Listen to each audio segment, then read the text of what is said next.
Whether you like it or want to believe it or not, a strong relationship with your boss plays a key role in your performance, your reputation and career opportunities, your emotional well-being, and the quality of your personal life. Research and my firsthand experience as an executive and professional coach prove that it's up to you to learn as much about your boss as you can. So stay tuned for a list of the 10 questions you should be able to answer about your boss. Hi, I'm your mentor, Jane, on your journey to a good life and a good relationship with your boss.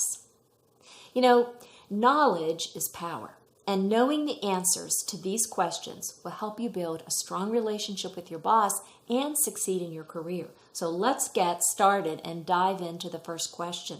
Question number 1. What's the biggest current pressure your boss is under?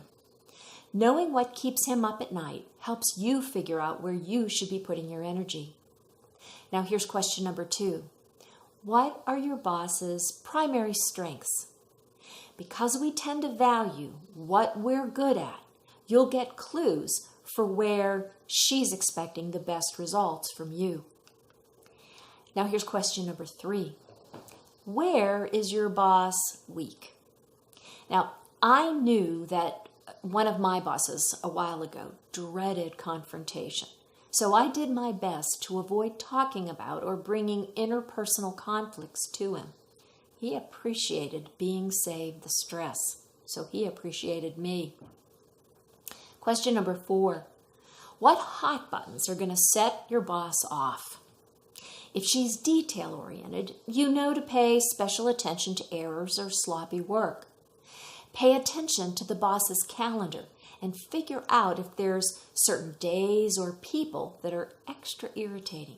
You'll want to stay clear and avoid bringing up problems during that time. Question number 5. Outside of work, what is your boss most passionate about? What does he really enjoy? Make it a point to talk about topics he enjoys. Is it coaching his son's soccer team? Then ask how the game went last night.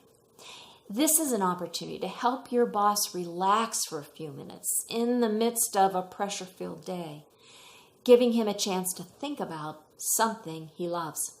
He'll associate those more relaxed moments with your presence, and that's a good thing.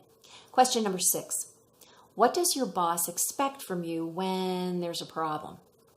If being caught by surprise makes her angry, then you know to be sure to keep her in the loop, probably on everything.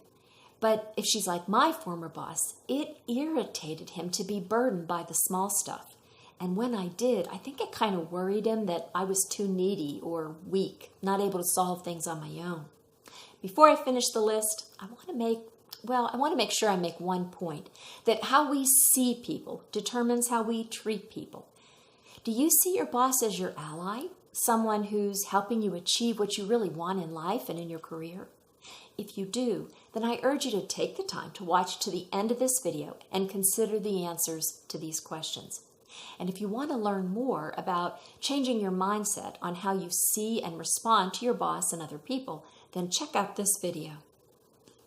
One more thing, if you're getting value from this video you're watching now, will you hit the like button and share it with someone who needs to see it too? Now, let's finish up the list and move on with question 7. How does your boss prefer to communicate with you and you to communicate with him? On important items, my boss wanted the documentation in advance of a meeting. For example, he wanted to read a draft of a new financial policy before we met. Others might want an oral briefing first, with you leaving the spreadsheet behind. What's key here is you're focusing on how your boss wants you to communicate with him, not how you prefer to communicate with him. Question number 8. What makes your boss successful?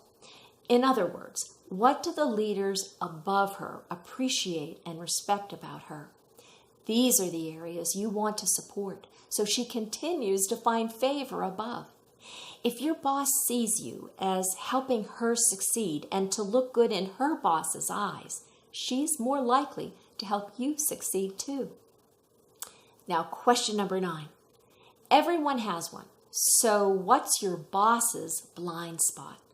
A blind spot is something about our personality or our performance that we're not aware of. Usually it's a weakness or a deficiency of some sort.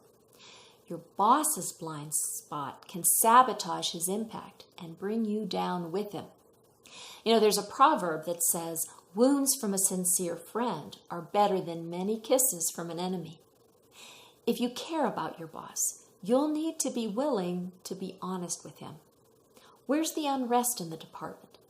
Who should the boss spend some extra time with? Who might be undermining this project?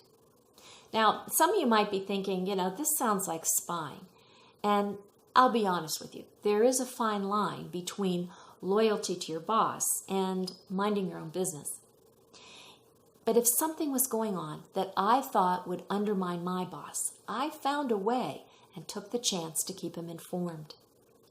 Now, the last question, there's lots more that you want to know about your boss, but I'm just covering these 10.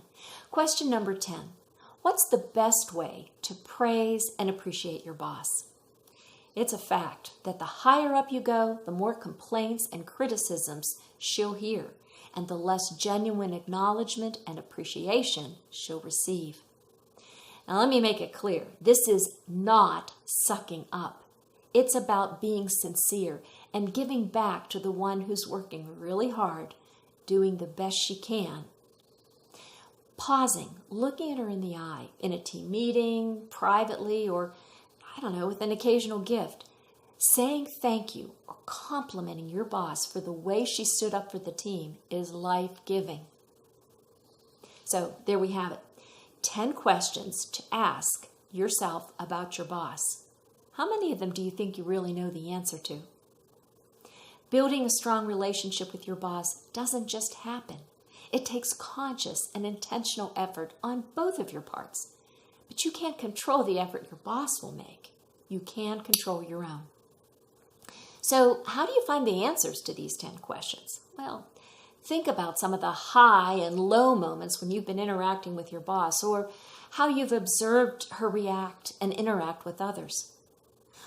Ask yourself, what has my boss praised me for? And where has he been critical or angry, where he's felt I've fallen short of his expectations?